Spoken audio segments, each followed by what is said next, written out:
महाशिवरात्रि व्रत सावन में बहुत प्राचीन समय की बात है कि माता पार्वती हिमालय पर्वत के राजा हिमवान और रानी मैना की पुत्री थी। बचपन से ही वे भगवान शिव की भक्ति में लीन थी और उनकी दिव्यता को पूरी श्रद्धा से समझती थी। जब उन्होंने ये जाना कि भगवान शिव एक योगी हैं जो संसार से दूर रह कर के तपस्या करते हैं और विवाह से दूर रहते हैं, तब भी उनका प्रेम और आस्था डगमगाई नहीं। देवताओं ने जब सृष्टि के कारण के लिए शिव का विवाह आवश्यक समझा, तब ब्रह्मा जी की कृपा से माता पार्वती का जन्म हुआ ताकि वह शिव को सांसारिक जीवन से जोड़ सके। माता पार्वती ने भगवान शिव को पति रूप में पाने का निश्चय कर लिया और उसी उद्देश्य से उन्होंने कठोर तपस्या प्रारंभ कर दी। वे निरंतर शिव नाम का ही जाप किया करती थी, उपवास करती और ध्यान में लीन रहती थी सदा।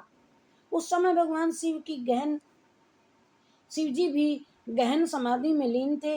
देवताओं ने पार्वती की तपस्या को सफल बनाने के लिए कामदेव को भेजा ताकि वह शिव पर प्रेम बाण चला करके उन्हें ध्यान से बाहर निकाल दे।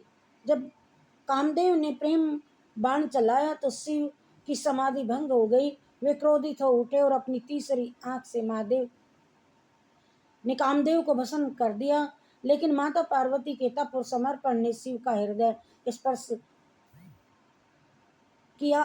शिव ने पार्वती को भक्ति की परीक्षा लेने के लिए ब्राह्मण का रूप धारण किया और उनके पास पहुंचे। वे बोले कि हे देवी, तुम इतनी सुंदर और गुणी हो, फिर भी एक ऐसे योगी से विवाह करना चाहती हो तो गृहस्थ जीवन से दूर रहता है, जो वनवासी है और जिसके पास कोई वैभव नहीं है। क्या ये तुम्हारे योग्य है?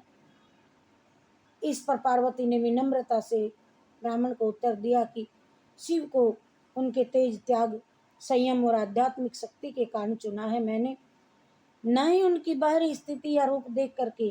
पार्वती की निष्ठा, स्पष्टता और गहराई से शिव अत्यंत प्रसन्न हो गए और उन्होंने अपना असली रूप प्रकट किया और पार्वती को अपनी अर्धांगिनी के रूप में स्वीकार कर लिया।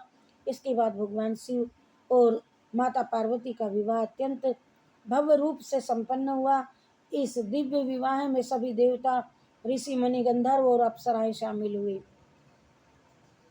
समस्त प्रकृति और पंच महाभूतों ने इस विवाह को सम्मान और आशीर्वाद प्रदान किया। यह विवाह केवल एक सांसारिक संबंध नहीं था, बल्कि शिव और शक्ति के अनंत, अपार और आध्यात्मिक मिलन का प्रतीक था। यह दिव्य संगम शिवलिंग और शक्ति के रूप में आज भी पूजनीय है और युगों युगों तक इस प्रेम, तपस्या और समर्पण की कहानी को याद करता रहेगा। ये महाशिवरात्रि व्रत की कथा बताई।